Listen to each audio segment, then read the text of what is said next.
नमस्कार, दूरदर्शन समाचार के विशेष कार्यक्रम में आप सभी का स्वागत है। मैं हूं अजीत द्विवेदी। दर्शकों, पिछले कुछ वर्षों में देश में रक्षा के क्षेत्र में तमाम तरह की गतिविधियां हुई हैं, तमाम तरह की जो है भारत ने बढ़त हासिल की है और रक्षा के मामले में विश्व की महाशक्तियों के सामने जो है वो भारत खड़ा हुआ है और रक्षा के क्षेत्र में एक महाशक्ति बन के देश जो है लगातार उभर रहा है। पिछले कुछ वर्षों में हमने देखा है कि किस तरीके से भारत ने अपने दुश्मनों को हर मोर्चे पर मुंह तोड़ जवाब दिया है, चाहे वो सर्जिकल स्ट्राइक की बात की जाए या एयर स्ट्राइक की बात की जाए या फिर जिस तरीके से रक्षा संसाधनों की बात की जाए उसमें भारत ने मुंह तोड़ जवाब दिया है। वर्तमान में गलवान में जो मामला हुआ उसमें हमने देखा है किस तरीके से हमारे सैनिकों ने शौर्य और साहस और पराक्रम का जो है वो परिचय दिया है। तो इस तरीके से किस तरीके से पिछले कुछ वर्षों में बदलाव आया है, सेना को लेकर किस तरीके से रक्षा की जो रणनीति है उसमें बदलाव आया है और प्रधानमंत्री नरेंद्र मोदी के नेतृत्व में केंद्र सरकार ने किस तरीके से सेना को स्वावलंबी बनाने के साथ साथ आत्मनिर्भर और मेक इन इंडिया से जोड़ने का प्रयास किया है और पूरे विश्व में भारत की सेना ने अपनी एक अमिट छाप जो है वो छोड़ी है। किस तरीके से इस समय भारत जो है विश्व की महाशक्तियों के साथ लीड कर रहा है, इन सभी मुद्दों पर हम बात करेंगे। हमारे साथ आज दो खास मेहमान मौजूद हैं। संजीव शर्मा जी हैं जो कि वरिष्ठ रक्षा संवाददाता हैं, पत्रकार हैं और रक्षा मंत्रालय की जो सैनिक समाचार एक बहुत ही महत्वपूर्ण पत्रिका है उसका संपादन कर चुके हैं करीब 14-15 साल तक सर।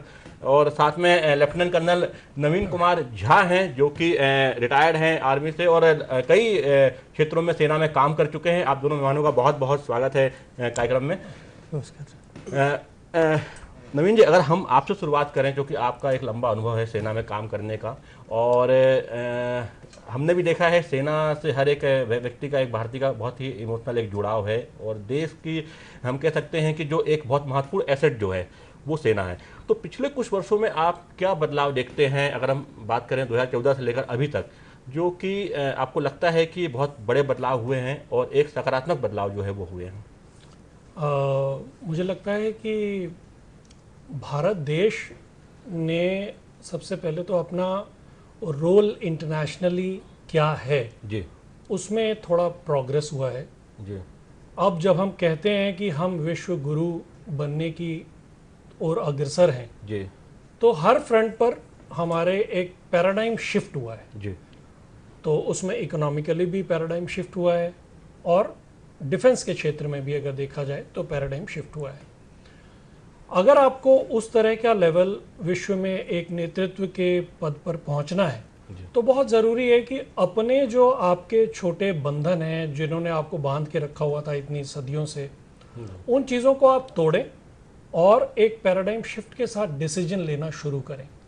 तो मुझे लगता है कि पिछले 6 सालों में उस चीज़ पर काफ़ी काम हुआ है और उसका हमें हर क्षेत्र में देखने को भी मिल रहा है और इससे भारत देश का सम्मान भी पूरे विश्व में बढ़ा है। जब आप अपनी पोजीशन असर्ट करते हो तो लोग आपको रिस्पेक्ट करते हैं। जी, जो शक्तिशाली होता है उसे सम्मान मिलता है। ये बिल्कुल तो वो चीज़ भारत के पैराडाइम शिफ्ट मुझे लगता है कि हुआ है और वो देख के हमें अच्छा जी बिल्कुल। संजीव जी, आप इस विषय में क्या बताएं?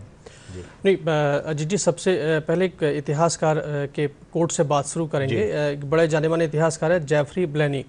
उनका कहना था कि युद्ध आमतौर पर तब समाप्त होते हैं जब दोनों देश जो युद्ध कर रहे हैं वो एक दूसरे की ताकत को पहचान लेते हैं। जी।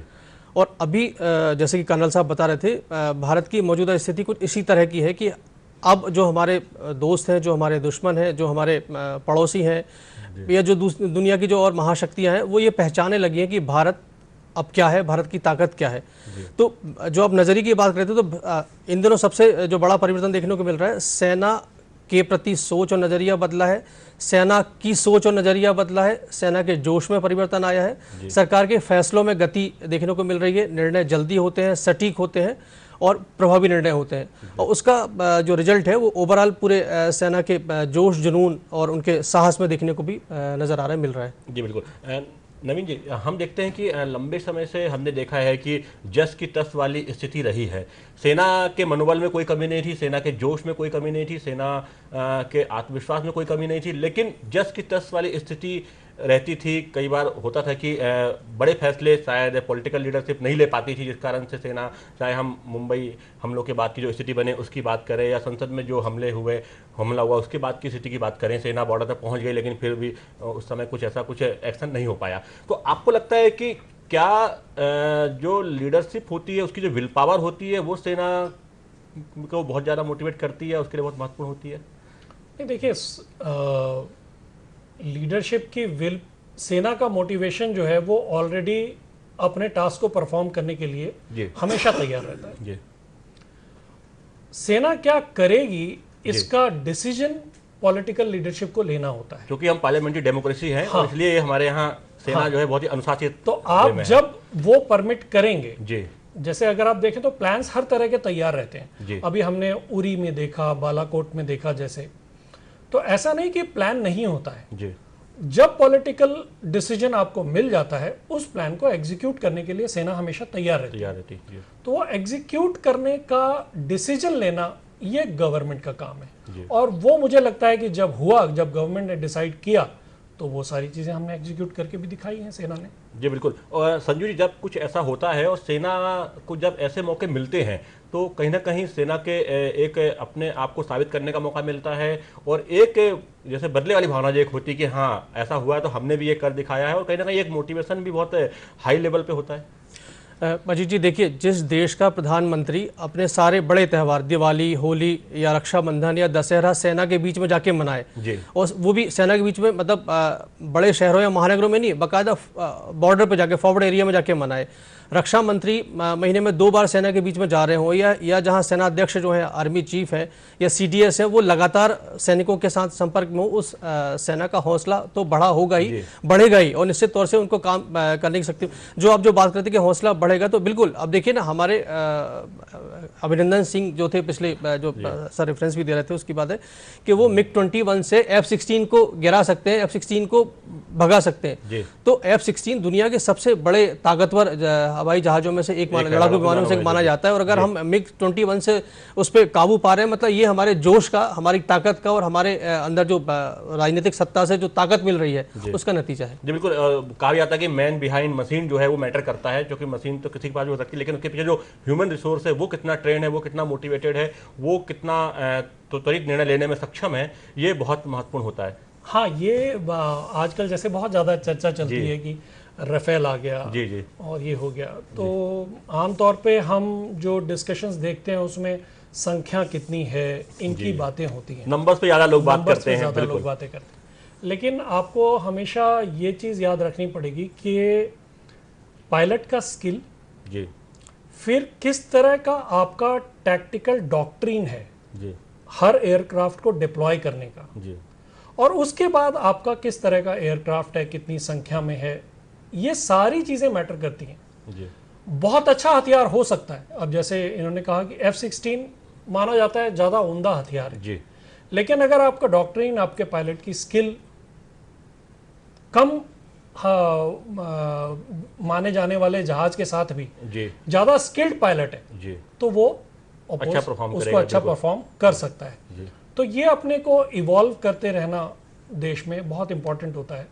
जैसे हम लोग भी बोलते हैं आर्मी में कि किसी भी इन्फेंट्री यूनिट का जो ताकत होती है, जी, वो उसके जवानों का फील्ड क्राफ्ट, बैटल क्राफ्ट, जी, ये कितना बढ़िया है, उसके ऊपर निर्भर करेगा। जी बिल्कुल। जैसा संजू जी ने बताया कि एक प्रधानमंत्री जब अपने जवानों के बीच जाता है, वहाँ पर उनसे वो हर खुशी शेयर करता है, हर मुश्किल हालात में वहाँ पे खड़ा होता है। जैसे हमने देखा कि प्रधानमंत्री ने गलवान वाले मामले के बाद वो गए वहाँ पर, उन्होंने एक कड़ा संदेश दिया चीन को, और इस तरीके से ये सब चीज़ें आपको लगता है बहुत महत्वपूर्ण होती है अपने सेना के मोराल को बूस्ट करने के लिए? बिल्कुल, बहुत, इसका बहुत ज़्यादा इम्पैक्ट पड़ता है। देखिए, सैनिक किसी से बदला लेने के लिए बॉर्डर पे नहीं गया हुआ जी, है ना, सैनिक अपने देश की रक्षा के लिए बॉर्डर पे गया हुआ है। जी, तो देश उसके बारे में क्या सोच रहा है, देश का नेतृत्व उसके बारे में क्या सोच रहा है, ये अगर फ्रंट पर आकर कोई बताता है, जी, तो उसका जो इम्पैक्ट होता है सैनिकों पर, जवानों पर, अफसरों पर, सभी पर,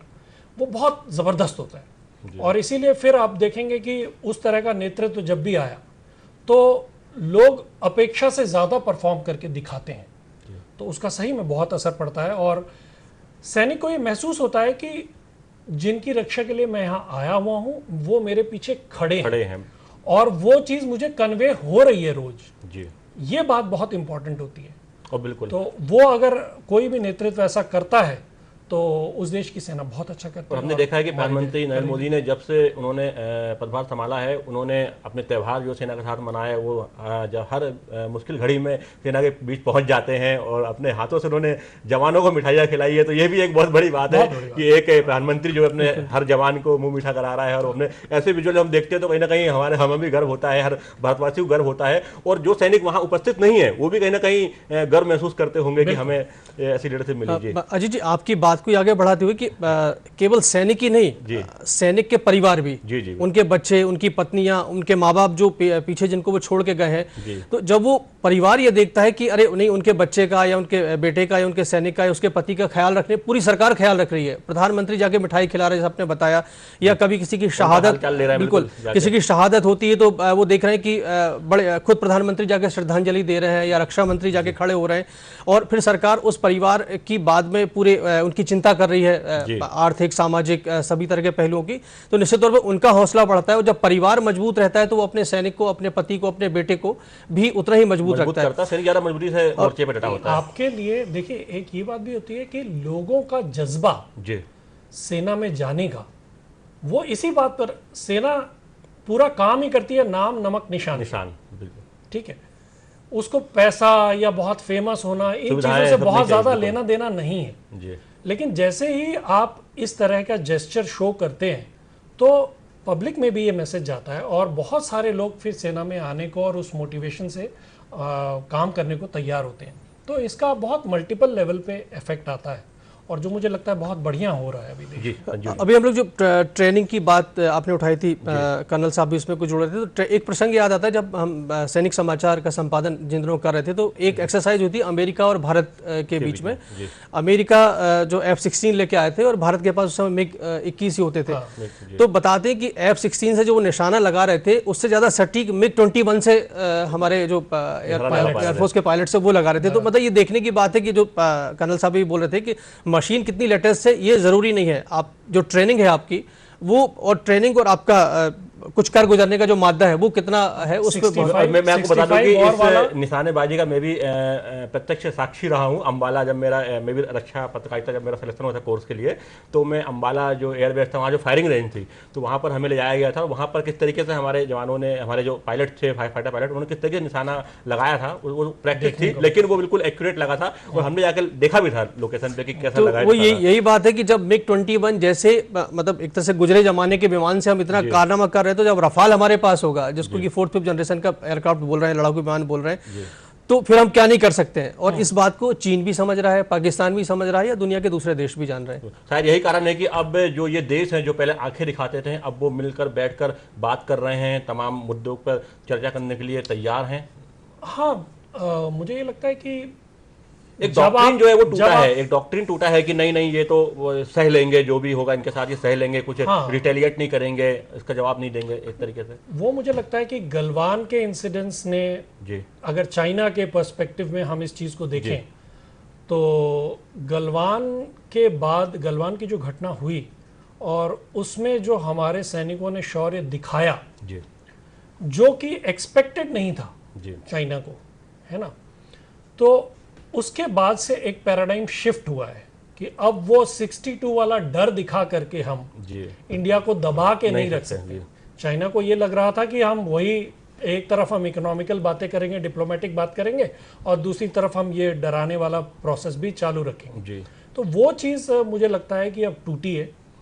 हम अपनी स्ट्रेंथ के साथ बात कर रहे हैं और हम खुल के ये बात कर रहे हैं कि भाई हम दबने के लिए तैयार नहीं हैं। बिल्कुल बराबर लेवल पे बैठ करके हम बात करेंगे। हम शांति चाहते हैं लेकिन युद्ध से डरते नहीं हैं। जैसे बोलते हैं कि छेड़ेंगे नहीं और छेड़ोगे तो छोड़ेंगे नहीं वाली बात।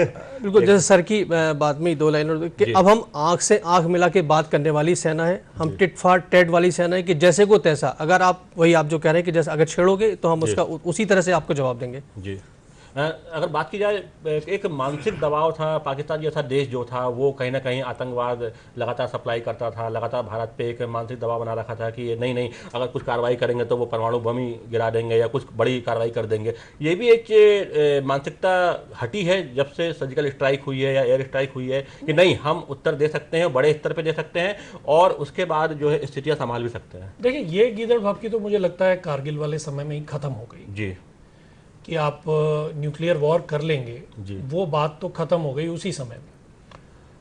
अभी दिक्कत ये है कि समस्या हमारे घर में थी। जी, हम एक कैंसर को पनपने दे रहे थे बिल्कुल, जम्मू कश्मीर में, बिल्कुल। ठीक है। आपने आर्टिकल 370 वाला जी, करके जी। उसको सॉल्व कर दिया। अब घाव खत्म हो गया है, अब उसको हील करना, ठीक करना, वो एटलीस्ट आंतरिक तौर पे हम उस चीज के लिए तैयार हो करके हमने एक डिसीजन तो लिया। अब बाहर वाले को भी कुछ करने के लिए सहारा नहीं बचा। बिल्कुल, पहले हमने ही वो एटमॉस्फेयर दे रखा था कि गंदा पानी आपके पास पड़ा हुआ है तो मलेरिया फैलेगा। फैलेगा। आपने वो पानी साफ कर दिया, अब कितना मलेरिया फैलेगा? जी, अब वो संभव नहीं है। जी। तो अपने घर को जब हमने क्लीन किया, उसके बाद वो डिसीजन उसको भी क्लियर हो गया कि भाई ये आप जो सोच रहे हो कि हम प्रॉक्सी वार चला के ब्लीड इंडिया विद 1000 वुंड्स वाला कॉन्सेप्ट हमारा चलता रहेगा and India will not bleed us, तो वो नहीं होगा, नहीं होगा। और संजू जी, जैसे कि ये माना कि ये पॉलिटिकल एक इशू था कि जम्मू कश्मीर जो है उसकी जो 370 है आर्टिकल, उसको समाप्त करना, उसको विशेष प्रावधान हटाना, लेकिन कहीं ना कहीं डिफेंस से जुड़ा हुआ बहुत इंपॉर्टेंट ये मामला था बहुत, और जिसको कि बहुत बड़ा फायदा जो है हमारी जो रक्षा फोर्सेस है उनको भी हुआ है। नहीं, आप देखिए ना, इस मामले में भी कई तरह से काम हुए। जो बात हम लोग कर रहे हैं, सरकार फैसले लेने वाली सरकार, सटीक जल्दी निर्णय वाली, तो कश्मीर में आप देखिए जितने बड़े आतंकवादी संगठन थे, सबके जितने बड़े लीडर थे, टॉप कमांडर थे, सब या तो मारे गए हैं या वो भाग गए हैं, सीमा पार कर गए या छिप गए कहीं जाके। मतलब कि अब जो जैसे कि बात चल रही थी कि जो छद्म युद्ध पाकिस्तान ने चला के रखा था, वो एक तरह से उसके कोई वजूद ही नहीं बचा है, क्योंकि आपके पास अब लड़ने वाले लोग नहीं है। जो लोग बैठे वो छिपे बैठे हैं, सामने आने की उनकी हिम्मत नहीं हो रही। तो एक तो सेना ने ये सफाया किया, दूसरा जब राजनीतिक विल से हाथ बने हुए थे सेना के, बहुत हद तक बने हुए थे वहां पर एक्शन लेने में, क्योंकि अपने ही लोग हैं, अपने लोग और उसमें पहले क्या बैटल आपके घर में छेड़ी हुई थी बिल्कुल, और उनको लगता था ये हमारे पास तो कभी आएगा नहीं। अब वो ट्रांसफर हो गया, जो आपने टेररिस्ट तैयार किए वो आपके देश में भी समस्या कर रहे हैं, और अगर वहां से आप ये कोशिश करोगे कि हमारे पास करोगे तो हम पलट के जवाब देंगे। और भारतीय सेना का एक सबसे महत्वपूर्ण उद्देश्य होता है कि जब कुछ ऐसा कुछ इंसर्जेंशियल एरिया में कुछ अगर एक्शन होता है तो वहां सिविलियन कोई नुकसान ना हो, इसलिए शायद कई हद तक वो हमारा अपना इलाका है, बिल्कुल, हमारे अपने लोग जो है उनको कुछ नुकसान ना हो, ये हमेशा ही ख्याल रखा जाता है। तो इसीलिए आपका जो कभी भी जो ये वाला काउंटर टेररिज्म ऑपरेशंस होते हैं, ये इसीलिए सबसे डिफिकल्ट ऑपरेशन होते हैं। एनिमी को आप पहचान नहीं सकते, कहां से आएगा, कैसे आएगा, वो आपको पता नहीं है। तो वो स्टेज, लेकिन इतने सालों से भारतीय सेना उस चीज को लड़ती चली आ रही है। करना है और अपने लोगों को बचाना भी है, दोनों टास्क होते हैं। कई बार देखा हमने कि बंधक बनाकर भी टेररिस्ट लोगों ने कई बार ऐसी स्थितियां उत्पन्न करी कि हमारे जवान जो है को कैजुअलिटी हुई, क्योंकि उन्होंने उनको बंधक बना लिया था और उनको सिविलियन को बचाने के लिए उन्हें अपने प्राण न्यौछावर करने पड़े। तो ये बड़ा उस ऑपरेशन का ये सबसे डिफिकल्ट पार्ट रहता है कि आपको कम से कम नुकसान करते हुए सिर्फ अपने को बचाना है और टेररिस्ट को ख़त्म करना है। तो ये उसका हिस्सा रहता था, लेकिन वो लगातार वैसा ही ऑपरेशन में आप एंगेज रहो, उसको ख़त्म करने के लिए आपने एक डिसीजन लिया कि now the cost will come to you. तो वो डिसीजन जैसे ही आपने लिया है, उसके बाद से देखिए कितना चेंज आया है। इसी का देखिए ना एक और पहलू है कि जैसे पहले जब कभी खासतौर पर पाकिस्तान की साइड से गोलाबारी होती थी तो हम या तो उस तरह से जवाब नहीं देते थे, हमारी प्रतिक्रिया थोड़ी सी धीमी, थोड़ी ठंडी और थोड़ी सी नरम होती थी। लेकिन जब प्रधानमंत्री ने कहा कि अगर कोई एक गोली चलाए तो आप 10 चलाओ, उन्होंने कई जगह सभाओं में कहा है, सैनिकों के बीच कहा है, तो आप देखिए कि अब पाकिस्तान शिकायत करता है कि भाई भारत की तरफ से गोलीबारी हो रही है, या हम जो जिस तरह से हम जवाब दे रहे हैं, जिस तरह से प्रतिक्रिया व्यक्त कर रहे हैं, उससे भी पाकिस्तान के मन में भी, उसके भेजे गए आतंकियों के मन में भी, और एक तरह से पूरे ये आसपास के सुरक्षा परिदृश्य में बड़ा एक ड्रास्टिक चेंज देखने को मिल रहा है। नवीन जी, अगर बात करें हम प्रिक्योरमेंट जो है रक्षा संसाधनों की खरीद या संसाधनों के विस्तार की बात करें तो एक लंबा समय लग जाता था, एक क्विक डिसीजन नहीं हो पाते थे। आपको लगता है पिछले कुछ वर्षों में कुछ बदलाव आया है, कुछ डिसीजन क्विक हो रहा है और कुछ हद तक ग्राउंड लेवल पे जो ऑफिसर्स हैं उनको भी एक स्पेशल राइट दिया गया कि आप इतनी राशि खर्च कर सकते हैं खरीदारी में या इतना चीज़ आप स्पेंड कर सकते हैं? नहीं, वो तो देखिए हिसाब से जो विद इन ऑर्गेनाइजेशन की अगर आप बात करें तो वो फिक्स उसका तरीका है और उसके हिसाब से सेना अपने आप काम करती रही है और जी। अभी भी वैसा ही चल रहा है, वैसा काम हो रहा है। जहाँ तक प्रोक्योरमेंट की बात है, नए इक्विपमेंट लेना, नया वो लेना, वो जैसे ही आप एक पर्टिकुलर एस्पेक्ट में ध्यान देना शुरू करेंगे जी। तो स्वाभाविक है कि वो प्रक्रिया भी आपको फास्ट करनी पड़ेगी। अभी वो प्रक्रिया फास्ट हुई है, जी। तो वो मुझे लगता है कि बहुत अच्छा एक उससे सेना को भी एक बल मिलता है। जी। अगर आपके पास मान लीजिए बुलेट प्रूफ्स नहीं है या हथियारों का आपकी एक पर्टिकुलर टाइप का हथियार की आपकी रिक्वायरमेंट है वो आपकी पूरी हो गई, तो वो बहुत आपको सपोर्ट करता है, सेना का मनोबल बढ़ाता है, तो उसमें काफ़ी बदलाव एक प्रश्न और इससे जुड़ा हुआ है, सीडीएस की बात की जाए, कारगिल वॉर के समय बहुत ज़्यादा आवश्यकता महसूस की गई थी कि सीडीएस होना चाहिए जो तीनों सेनाओं में समन्वय स्थापित कर सके और अच्छा हम सेनाएं जो है परफॉर्म कर सकें। तो आपको लगता है सीडीएस, आप खुद सेना में रहे हैं और आप लंबा समय आपने उसमें गुजारा है, तो आपको लगता है सीडीएस की भूमिका कितनी महत्वपूर्ण मानते हैं आप? देखिए, कहीं भी अगर आपका देश एक मिलिट्री पावर के रूप में बन रहा है जी। तो आपका डिसीजन मेकिंग कितना इंटीग्रेटेड हो, जो भी आपके रिसोर्स हों वो करेक्टली यूटिलाइज हो पाएँ, इसके लिए कुछ पोजीशंस आपको बना करके उसको एग्जीक्यूट करना तो ज़रूरी था। और जो पुराने समय में नीड ली थी, समझी जा रही थी, वो अभी पूरी हुई, तो वो एक बहुत अच्छी बात है जो कि होना चाहिए था। जो अब प्रोक्योरमेंट की बात में एक छोटा सा एक उदाहरण और है कि रफाल सबसे बड़ा उदाहरण है। जी। करीब करीब 15 साल से रफाल को लेके बात चल रही थी कि हम ले रहे हैं, आ रहे हैं, बात चल रही है, रेट तय हो रहे हैं, लेकिन आप देखिए कि अगर आप डिसीजन टाइमली डिसीजन लेते हैं और उनको बिल्कुल समय की कसौटी पे कस के इम्प्लीमेंट कराते हैं, तो आप देखिए रफाल आज हमारे पास 5 रफाल आ चुके हैं, 5 और आने वाले और रिमेनिंग भी जल्दी आ जाएंगे। इसी तरह से स्कॉर्पियन पनडुब्बी का जो मामला है बननी शुरू हो गई है। बीच में कहीं पढ़ने में रहा था कि जो AK सीरीज की 203 राइफल्स है वो भी करीब 7.5 लाख राइफल्स का शायद बनना, मरम्मत, प्रोक्योरमेंट भारत में होगा। तो ये प्रोक्योरमेंट की बात है। सीडीएस की जैसे जो बात आप कर रहे थे, देखिए सच बात है कि जब डिसीजन सेंट्रलाइज हो जाएगा जल्दी फैसले होंगे, एक तो दूसरा इससे कि तीनों सेनाओं के बीच में हार्मोनी बढ़ेगी, उनके बीच में ज्वाइंट सामंजस्य बढ़ेगा, ज्वाइंट ट्रेनिंग, संयुक्त प्रशिक्षण की एक संभावना बढ़ेगी। जैसे भी सुनने में आ रहा है कि जो स्पेशलाइज फोर्सेज है, हमारी गरुड़ है, ब्लैक कमांडो है, हमारे मार्कोस है, वो सब मिलकर एक साथ ट्रेनिंग शायद फ्यूचर में करेंगे, जिससे कि नहीं, वो अभी भी करते हैं, ऐसा नहीं कि सबका इंटीग्रेशन होता चलता रहता है, लेकिन क्या है, युद्ध के समय में डिसीजन एक जगह पे लेना जी, मतलब युद्ध में क्या हो जाता है कि एयरफोर्स अपने तरीके से इन्वॉल्व है, नेवी अपने तरीके से इन्वॉल्व है, आर्मी अपने तरीके से इन्वॉल्व है। अब इन सबका डिसीजन मेकिंग की इंटीग्रेटेड भी कर सकें कि इन चीज़ों को, उसके लिए कोई बॉडी तो होनी चाहिए ना जी।